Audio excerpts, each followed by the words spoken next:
신명기는 모세의 고별 설교 3편과 한 편의 노래로 구성되어 있습니다. 출애굽한 지 40년이 지났습니다. 적과 꿀이 흐르는 땅에 들어간다는 청혼의 꿈을 안고 나섰지만 그들은 40년간 광야에서 헤매야 했습니다. 어느덧 출애굽의 영광을 경험하였던 1세대는 모두 죽었습니다. 모세도 이제 나이 120이 되었습니다. 80에 하나님의 부르심을 받아 공직에 나서 이제 은퇴할 시점이 된 것입니다. 천진난만하기만 출애굽 2세대를 보는 모세의 마음은 착잡하기 그지없습니다. 모세는 이 시점에서 출애굽 2세대가 출애굽 1세대와 같은 실패를 겪지 않기를 바라는 염원을 담아서 말씀을 전합니다. 선지자 모세의 거듭되는 당부인 신명기에는 우리의 살 길과 나아갈 방향이 담겨져 있습니다. 본문은 민족의 지도자 모세의 첫 번째 고별 설교의 마지막 부분입니다. 내가 있기 전 하나님이 사람을 세상에 창조하신 날부터 지금까지 지나간 날을 상고하여 보라. 하늘이 이 끝에서 저 끝까지 이런 큰 일이 있었느냐? 이런 일을 들은 적이 있었느냐? 모세는 지나간 날을 기억시킵니다. 지나간 일을 돌이켜보면 모두가 다 놀라운 일들이었습니다. 이런 큰 일에 대한 감동을 느끼며 살았던 모세는 늘 역동적인 삶을 살았습니다. 모세 선지자는 이스라엘 역사에 계속하여서 이러한 고백이 반복되어지기를 원합니다. 우리의 삶에도 이런 놀라운 일에 대한 고백이 이어지기를 바랍니다. 어떻게 하면 우리의 삶이 하나님의 경에 대한 찬양으로 이어져 갈 수 있을까요? 첫째, 하나님의 역사는 끝이 나지 않는다는 것입니다. 31절은 말합니다. 내 하나님 여호와는 자비하신 하나님이심이라. 그가 너를 버리지 아니하시며 너를 멸하지 아니하시며 내 조상들에게 맹세하신 언약을 잊지 아니하시리라. 호렙에서 모압 평지까지 10하루면 올 수 있는 길이었습니다. 그런데 40년이 걸렸습니다. 힘든 광야 생활에 지쳐서 약속의 땅에 대한 희망은 점점 희미해져 갑니다. 아름답고 광대한 땅, 적과 꿀이 흐르는 땅에 들어가려는 약속을 받았던 1세대는 여호수아와 갈렙을 빼고 모두 다 죽었습니다. 기나긴 여정입니다. 부르심을 받은 공직 40년의 세월입니다. 모세는 그 세월을 한 땀 한 땀 바느질 하듯이 하나님의 맡기신 일을 섬겨왔습니다. 한 걸음 한 걸음 옮기다 보니 어느덧 약속의 땅 입구에 도착을 하였습니다. 그는 또한 자신의 죽음도 알고 있습니다. 고별의 자리입니다. 성사학자들은 한두 달 정도 이곳에서 머물렀을 것이라고 말합니다. 인생 120년을 뒤로하고 이제 조상에게로 돌아갑니다. 낙엽은 뿌리로 돌아가고 사람은 흙으로 돌아가고 하나님의 사람은 저 천성 하나님의 집으로 돌아갑니다. 모두가 죽은 그 자리에서 하나님은 새로운 역사를 이어가십니다. 내가 내려가서 그들을 애굽인의 손에서 건져내고 그들을 그 땅에서 인도하여 아름답고 광대한 땅, 적과 꿀이 흐르는 땅에 데려가려 하노라. 하나님은 그 꿈을 출애굽 2세대를 통하여 이루어 가십니다. 세계가 다 내게 속하였나니 너희가 내 말을 잘 듣고 내 언약을 지키면 너희는 모든 민족 중에서 내 소유가 되겠고 너희가 내게 대하여 제사장 나라가 되며 거룩한 백성이 되리라. 제사장 나라, 거룩한 백성의 꿈을 하나님은 출애굽 2세대를 통하여 이루어 가십니다. 그래서 모세는 우리에게 자비하신 하나님, 버리지 않으시는 하나님, 언약을 잊지 아니하시는 하나님의 이름을 부릅니다. 인간의 범죄가 인류 역사에 끼치는 영향은 역사의 단절 위기입니다. 이스라엘 백성은 하나님의 크신 역사 가운데 출애굽하였습니다. 그들에게는 해방의 기쁨과 자유와 감격이 있었습니다. 그러나 이들은 힘든 광야를 거치면서 약속의 땅은 보이지 않고 눈에 보이는 현실만이 보입니다. 그때 하나님을 향한 원망과 불평을 쏟아 넣습니다. 성경은 무려 10번이나 그랬다고 말합니다. 10이라는 수는 숫자적인 의미가 아니라 그만큼 많다는 의미입니다. 이런 그들에게 주어진 심판이 민수기 14장에는 이렇게 기록이 되어 있습니다.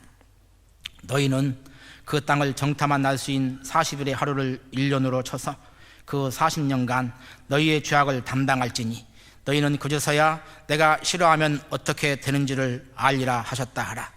나 여호와가 말하였거니와 모여 나를 거역하는 이 악한 회중에게 내가 반드시 이같이 행하리니 그들이 이 광야에서 소멸되어 거기서 죽으리라.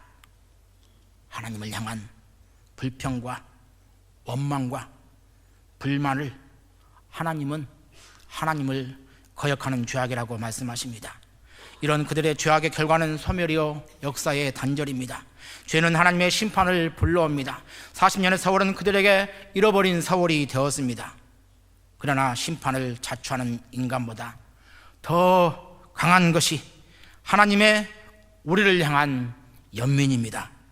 자비하신 하나님은 20살 이하의 아이는 살려주셔서 이들이 장성하였을 때에 이들을 통하여 새로운 역사를 이어가시는 것입니다. 인간은 실패하고 하나님은 다시 시작하십니다. 이것이 성경에서 가르치는 구원의 플롯입니다. 구원의 주권은 하나님에게 있으며 오직 은혜만이 인간의 자리에 남는다는 사실을 성경은 우리 가운데 가르쳐 주는 것입니다. 우리가 이 세대를 살아가면서 소망을 꿈꿀 수 있는 이유는 하나님은 늘 다른 씨를 세우신다는 것입니다. 내가 무너지면 하나님은 또 다른 사람을 세우시고 그 역사를 이끌어 가실 것입니다. 인간은 무너뜨리지만 하나님은 세우십니다. 인간은 죽이지만 하나님은 살리십니다. 인간은 불신하지만 하나님은 끝까지 믿으십니다. 인간의 어떠한 파괴적인 행위도 하나님의 역사의 경륜은 막을 수가 없습니다. 그렇다면 우리가 어떻게 해야 새 역사의 지평을 열어가는 자로 쓰임을 받을 수가 있을까요? 출애굽의 새 역사는 6월절로 시작이 되었습니다. 하나님은 출애굽한 이스라엘에게 6월절을 1년의 첫날로 삼으라고 명하셨습니다. 하나님은 구원을 경험하게 된 날을 시간의 들머리로 삼으라는 것입니다. 하나님은 세속을 살아가는 우리에게 일상의 시간표를 하나님이 주장하시는 구속사에 맞추라고 명령하십니다. 6월절은 어린 양의 피로 이루어진 구속의 역사입니다. 구원받음은 나를 위하여서 십자가에 달려 돌아가신 예수님의 피값으로 이루어졌습니다. 6월절은 하나님이 이루신 구원을 기억하고 그 구원을 감사하며 소망하는 절기입니다. 과거에 이루셨던 하나님의 구원, 오늘 하나님이 이루시는 구원, 내일 하나님이 이루실 구원을 기억하고 감사하고 소망하는 절기입니다. 6월절을 경험하는 인생은 그래서 늘 이렇게 고백하게 되어주는 것입니다. 그런즉 누구든지 그리스도 안에 있으면 새로운 피조물이라. 이전 것은 지나갔으니 보라 새 것이 되었도다. 구원의 은혜는 날마다 나로 하여금 새로운 삶을 살게 해주는 것입니다. 날마다 새로운 삶을 사는 사람만이 새로운 역사를 기록해 갈 수 있습니다. 날마다 내가 오늘 구원 받은 자처럼 사는 사람, 나는 예수님의 목숨으로 구원받은 사람이라는 것을 기억하는 자에게 하나님은 하나님의 자비와 언약을 거두지 않으시고 더욱더 은혜를 든든하게 해 주시는 것입니다. 날마다 6월절 구원의 은혜가 내 삶의 첫 출발이 되기를 기도합니다. 그 속에 하나님의 새 역사의 지평을 열어가는 은혜들이 있을 것입니다. 그곳에 이런 큰 일이 있었느냐의 감동의 고백은 계속 되어질 것입니다. 둘째, 이런 큰 일의 감격의 반복은 은혜를 기억하는 곳에 있습니다. 모압 평지는 출애굽 40년의 마지막 정거장이자 지금부터 시작되는 가나안 시대를 여는 다리입니다. 모세는 가나안 시대를 열면서 먼저 하나님의 은혜를 상기시킵니다. 34절입니다. 어떤 신이 와서 시험과 이적과 기사와 전쟁과 강한 손과 편 팔과 크게 두려운 일로 한 민족을 다른 민족에게서 인도하여 낸 일이 있느냐? 이는 다 너희의 하나님 여호와께서 애굽에서 너희를 위하여 너희의 목전에서 행하신 일이라. 특별히 모세는 출애굽의 역사에 강한 손과 편 팔이라고 말합니다. 신인 동영론적인 표현을 사용하는 이유가 무엇일까요? 손을 펴다라는 단어는 나타인데 이는 뻗다라는 뜻과 구부리다는 뜻을 동시에 가지고 있습니다. 하나님이 손을 폈을 때는 이방의 민족을 혼내는 손입니다. 구부리는 손은 사랑하는 자녀를 안아주시고 보호해주는 손입니다. 이 말에서 무엇을 느낍니까? 감성입니다. 터치입니다. 스킨십입니다. 모세는 하나님의 능력을 인식론적으로 설명하지 않습니다. 신세대들에게 하나님을 감성적으로, 인격적으로 느끼게 하고 있습니다. 우리를 안아주시고 보호해주시는 하나님의 은혜가 어떻게 이어져 갑니까? 37절 8절은 말합니다. 여호와께서 내 조상들을 사랑하신 고로 그 후손인 너를 택하시고 큰 권능으로 친히 인도하여 애굽에서 나오게 하시며 너보다 강대한 여러 민족을 내 앞에서 쫓아내고 너를 그들의 땅으로 인도하여 들여서 그것을 내게 기업으로 주려 하심이 오늘과 같으니라. 이스라엘의 출애굽은 하늘로부터 왔습니다. 그들은 출애굽의 역사를 위하여서 독립운동을 하지도 않았습니다. 비밀 교사들을 꾸리지도 않았습니다. 출애굽을 위하여서 무언가를 계획하고 꾸민 사람은 아무도 없습니다. 그런데 하나님이 일방적으로 그들에게 은혜를 베풀어 주셨습니다. 모세를 보내셨고 한밤에 모든 애굽의 장자를 치셨습니다. 그들에게 출애굽은 하늘로부터 호련히 임하였습니다. 뿐만 아닙니다. 출애굽에서 지금까지 40년의 광야길을 헤쳐나온 여정 가운데서도 아무것도 한 것이 없습니다. 하나님이 친히 40년의 광야길도 지키셨습니다. 이 40년 동안에 내 의복이 헤어지지 아니하였고 내 발이 부르트지 아니하였느니라. 또한 40년 동안 만나와 매출하기로 요기를 하면서 벌판에서 그들은 하루도 배를 골아본 적이 없습니다. 모든 것이 하나님의 은혜였고 덕분이었습니다. 그들의 힘이 있어서 능력이 있어서 여기까지 온 것이 아닙니다. 하나님의 은혜로 여기까지 이르렀습니다. 모세는 지난 40년의 출애굽과 광야 생활의 대하 드라마를 짧은 몇 줄로 표현하고 있습니다. 대하 드라마에서 강조되는 것이 무엇입니까? 그는 말합니다. 여호와께서 모세의 지난 세월의 이해입니다. 그의 고백은 구속사의 고백입니다. 구속의 주체, 광야길에서의 인도의 주체, 우리에게 지금까지 승리를 주신 주체가 내가 아니라 바로 하나님임을 고백하고 있습니다. 모세는 지난 세월 함께 하신 하나님의 온기를 이스라엘에게 털어놓고 있습니다. 아니, 하나님의 옛사랑을 그들에게 기억나게 하는 것이지요. 원고지신입니다. 지나간 날을 되돌아보면서 오늘과 내일을 위한 지혜를 모색하도록 돕습니다. 그래서 택하시고 인도하신 하나님의 이름을 부각시킵니다. 하나님은 위대한 인도자이시고 하나님은 출애굽의 전능한 분이시고 하나님은 광야에서 살게 하신 공급자이십니다라는 것을 우리 가운데 외치고 있는 것입니다. 구약학자 월터 브루그만이 이 본문을 해석해 가면서 광야를 재미있게 번역을 하였습니다. 그는 광야를 nothing, less라고 불렀습니다. nothing은 없음을 뜻하고 less는 뭐뭇이 없는이라는 뜻입니다. 번역가들은 월터 브루그만의 이 단어를 아무것도 없음의 자리라고 번역을 하였습니다. 그런데 문자 그대로 해석하면 없음이 없는 상태라는 말입니다. 아무것도 없습니다. 그런데 그곳에 하나님이 계시니 없는 것이 없는 충만의 세상이 되었다라는 것을 월터 브루그만은 우리 가운데 외치고 싶은 것입니다. 모든 것이 하나님의 덕분이었습니다. 광야 같은 세상, 우리는 하나님 덕분에 없는 것이 없을 정도로 많은 것을 누리면서 여기까지 걸어온 것입니다. 뜻으로 본 한국 역사에 보면 함석헌 선생님은 이 나라의 일제 해방 또한 도적같이 임했다라고 말합니다. 해방을 위해 우리도 아무런 준비를 하지 못하였습니다. 그런데 일순간에 해방이 주어졌습니다. 아무런 준비를 하지 못하였는데 해방이 주어졌다면 이 해방은 하늘로부터 온 것이라고 말합니다.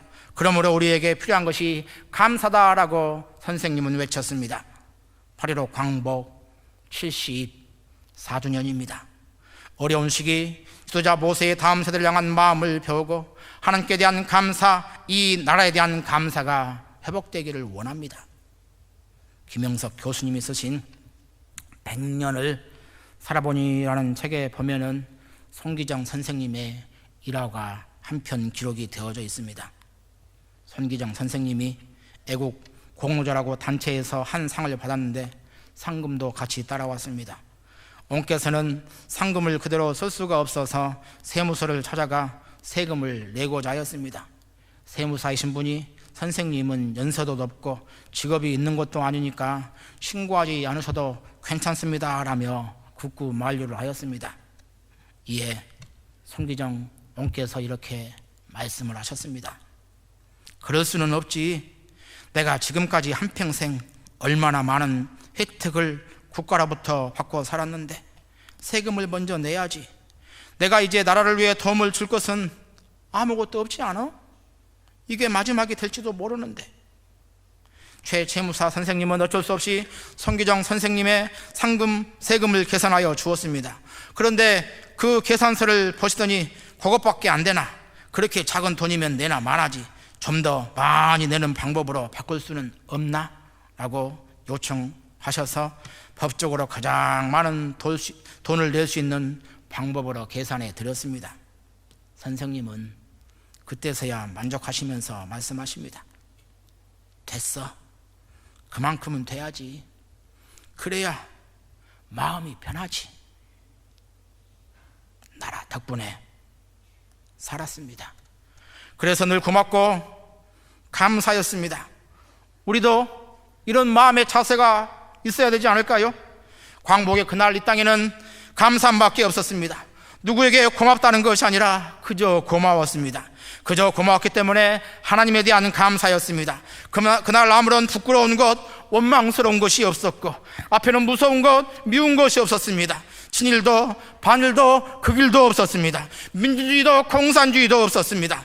함석헌 선생님은 감사의 마음이야말로 모든 역사적 대차 관계를 일수에 버리기에 족하고 모든 현실의 인과관계에 얽힌 것들을 끌어놓기에 넉넉하다라고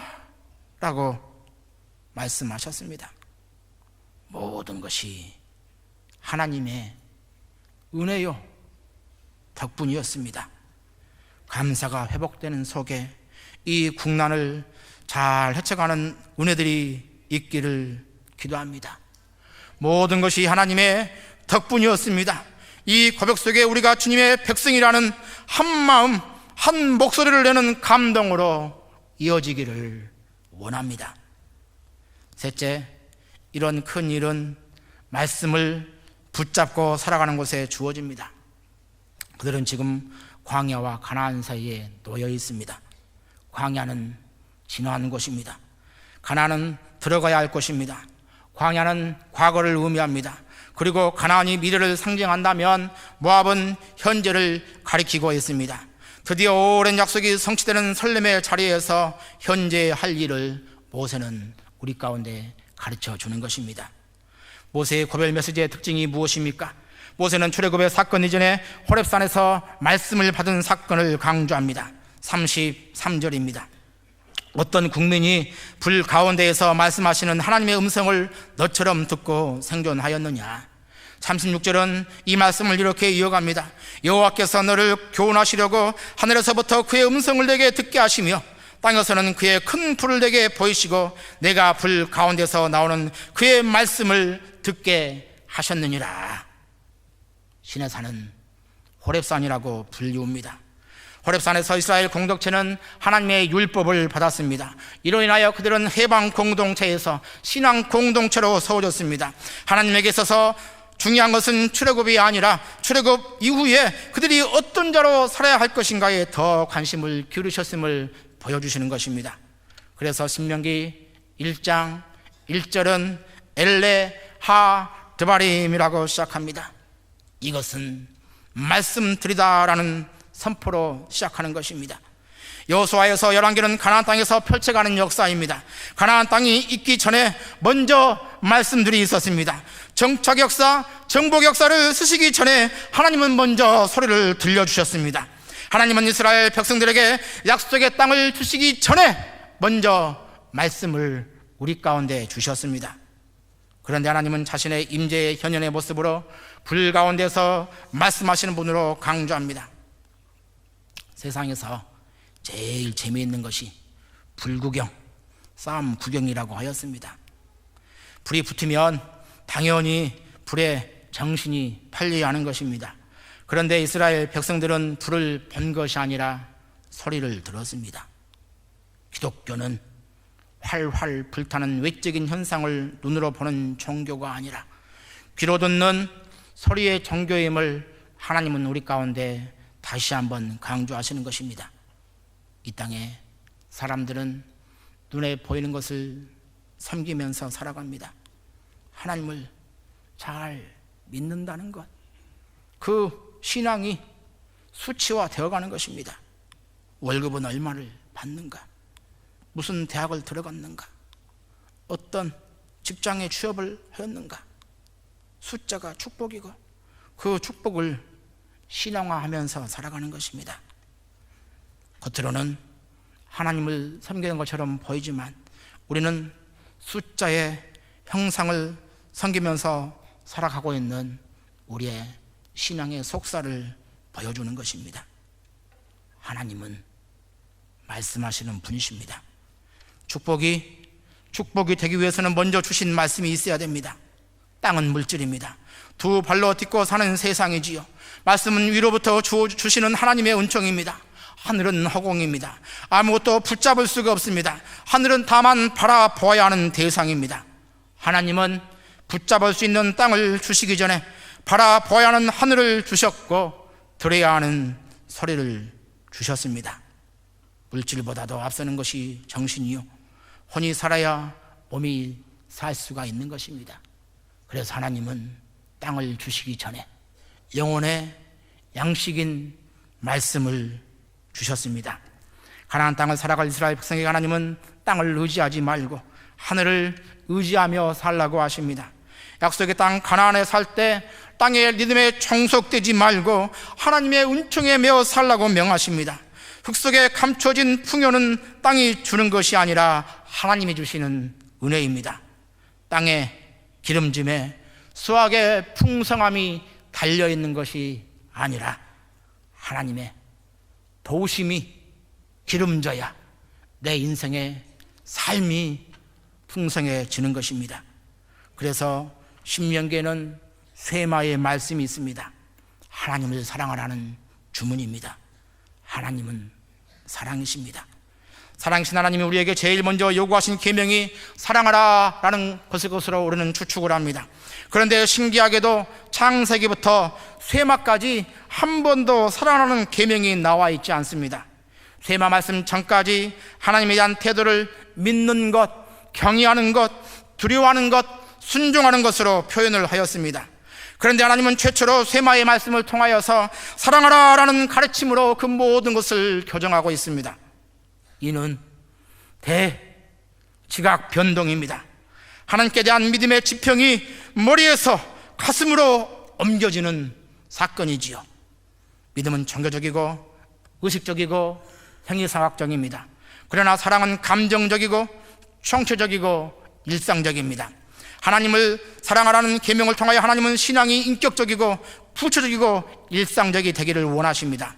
오직 하나님은 한 분이라는 고백은 다른 신에 대한 배타성을 강조하는 것이 아닙니다.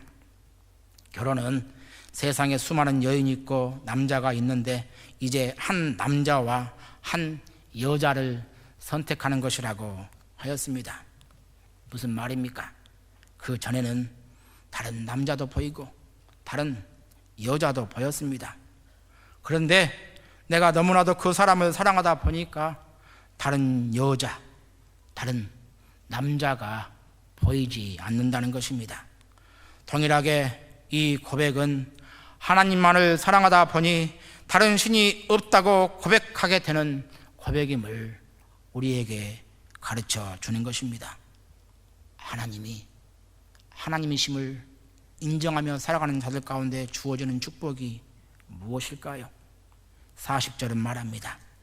오늘 내가 내게 명령하는 여호와의 규례와 명령을 지키라. 너와 내 후손이 복을 받아 내 하나님 여호와께서 내게 주시는 땅에서 한없이 오래 살리라.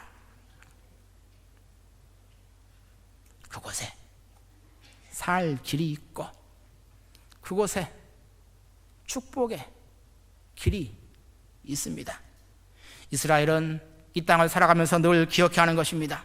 이스라엘이 본래 애굽에 노예였다는 것을 이스라엘은 또한 기념하라고 하십니다. 하나님이 가나안까지 이르게 하신 구속사의 주님이라는 것을, 그리고 하나님은 또한 우리 가운데 항상 기대하라고 요청을 하시는 것입니다. 명령하는 규례와 명령을 지켜 행하라. 그리하면 복을 받을 것이다. 그리하면 한없이 오래 살 것이다 라는 그 축복을 기대하면서 살라고 하십니다. 세상 살면서 이런 큰 감격은 말씀대로 살 때 주어지는 축복입니다. 세상 살면서 감동이 사라지고 있지는 않습니까? 알프스에서 일어났던 일입니다. 한 사람이 등반을 하다가 길을 잃었습니다. 한 치 앞도 볼 수 없는 거센 눈물 앞에서 그는 생각을 하였습니다. 한쪽 방향으로만 똑바로 가자. 그러면 알프스에서 벗어날 수 있을 것이다. 그는 매일 12시간씩 한 방향을 향하여서 계속하여서 직진해 갔습니다. 그러길 13일 만에 구조가 되었습니다. 그런데 그가 구조되었을 때는 길을 잃은 근처에서 발견이 되었습니다. 그는 반경 6km 안에서 빙빙 돌고 있었던 것이었습니다. 여러분도 한번 눈을 가리고 똑바로 걷는 실험을 해보시기 바랍니다. 20m를 가면 4m의 오차가 생기고, 또 20m를 가면 4m의 오차가 생기고, 그러다 100m를 가면 결국 한 바퀴 원을 그리며 제자리로 돌아오게 된답니다. 독일 학자는 이런 현상을 링 반도룽 유령 방황이라고 하였습니다. 내 딴에는 멀리 왔다고 생각하였는데 결국은 제자리이지는 않습니까? 목표를 향해 열심히 걷고 있다고 생각을 하였는데, 최단 거리 직선거리로 걷고 있다고 생각을 하였는데, 그래서 많이 온 것 같다고 생각을 하였는데, 내 삶의 자리는 출발점 근처에서 뱅뱅 맴돌고 있지는 않습니까? 눈을 가리고 걷고 있기 때문입니다. 시편 19편 8절은 말합니다. 여호와의 교훈은 정직하여 마음을 기쁘게 하고 여호와의 계명은 순결하여 눈을 밝게 하시도다. 하나님의 말씀은 우리의 감긴 눈을 뜨게 해줄 것입니다. 말씀을 붙잡고 현재에 살면서 돌이킬 때 제자리 걸음을 벗어나 우리는 앞을 향하여 계속하여서 전진해가는 은혜가 주어지는 것입니다. 전범국가인 일본과 독일의 차이가 여기에 있습니다. 1945년 5월 8일 독일은 무조건적인 항복을 선언하였습니다. 독일 전체에 300만 채의 가옥이 무너지고, 그 무너진 가옥 밑으로는 수없이 많은 시신이 널려져 있었습니다. 정전으로 총성이 멈춘 이후에도 여러 달 동안 굶주림과 질병에 견디다 못하여 수많은 독일인들은 자살이라는 최후의 방법으로 그 고통에서 탈출하고 있었습니다. 그런데 이런 귀하의 상황에서 어떻게 독일이 전후 그토록 눈부신 경제 성장과 세계가 부러워하는 복지 정책을 펼 수 있었을까요? 나아가 어떻게 그들은 우리를 지배했던 일본과는 전혀 다르게 자신의 죄악을 철저히 참여하고 배상하는 놀라운 도덕적인 힘을 전 세계에 보여줄 수 있었을까요? 도널드 슈라이버라는 그의 책 적을 위한 윤리에서 존 아르다프의 글을 인용하며 이렇게 말합니다. 이때가 바로 독일이 30년간이나 끌어온 전쟁의 막을 내린 가장 어두운 시간, 즉 그 유명한 스툰데 룰 영시였다. 이 시간 독일인들은 완전히 새로운 시작을 하는 것 외에는 다른 선택의 여지가 없었다. 1918년 1차 대전의 패배 이후와는 전혀 딴판으로 나치가 저지른 범죄와 군사적 패배의 완전한 거대함은 과거와의 완전한 단절 이외에는 다른 어떤 선택의 여지도 남기지 않았다는 사실이다. 1945년 5월 8일, 그날은 독일에게 멸망의 날이었습니다. 그러나 그들은 그날을 단절의 영시의 시간으로 삼았습니다. 그들은 그날을 새로운 출발을 향한 지점으로 삼았고, 절망 속에서 희망을 내디디는 시간으로 삼아서 지금의 독일을 건설할 수가 있었습니다. 해방 우리는 74년이 넘도록 잠시도 쉬지 않고 앞으로만 달려왔습니다. 선진국들이 300년 걸렸다는 산업화를 30년 만에 해치웠고, 그 위에 민주화, 정부화까지 이루었다고 우리는 자랑을 합니다. 그런데 혹시 실제로 우리는 제자리를 뱅뱅 맴돌고 있었던 것은 아닐까요? 일제 식민지에서 해방된 지 74년이 넘었지만 우리는 아직도 젖과 꿀이 흐르는 약속의 가나안 땅으로 들어가지 못하고 여전히 거친 사막을 뱅뱅 맴돌고 있는지도 모릅니다. 성공주의, 번영주의, 세속주의의 숫자만 바라보면서 위로부터 들려오는 말씀은 없고 디디고 선 땅의 소리 속에서 하나님을 잃고 혼을 잃고 인간성을 우리는 갈수록 상실해가고 있습니다. 우리에게도 필요한 것이 영시입니다. 지금의 삶을 청산하고 다시 우리의 기준점인 말씀대로 사는 신앙이 회복되는 것이 필요한 것입니다. 그런 민족에게 신명기 26장 16절 19절은 약속의 말씀을 주십니다. 오늘 내 하나님 여호와께서 이 규례와 법도를 행하라고 내게 명령하시나니 그런즉 너는 마음을 다하고 뜻을 다하여 지켜 행하라. 그런즉 여호와께서 너를 그 지으신 모든 민족 위에 뛰어나게 하사 찬송과 명예와 영광을 삼으시고 그가 말씀하신 대로 너를 내 하나님 여호와의 성민이 되게 하시리라. 하나님의 말씀을 붙잡고 날마다 감사함으로 살아가시기 바랍니다. 하나님의 말씀을 붙잡고 날마다 어린 양의 예수의 구원의 은혜를 간직하면서 감격하며 살아가시기를 바랍니다. 그러면 하나님은 지금도 출애굽의 역사, 광야와 같은 세상에서 인도하시는 속에 하나님 되심을 보여주시는 이런 큰 일이 우리 가운데 계속하여서 이어져 갈 것입니다. 작은 한반도가 열방의 틈바구니 속에서 허리를 곧게 펴고 모든 민족 위에 뛰어나게 하사 찬송과 명예와 영광이 되게 하셔서 이 지구촌을 섬기는 거룩한 백성, 제사장 나라로 사용하여 주시는 은혜가 있을 줄 믿습니다.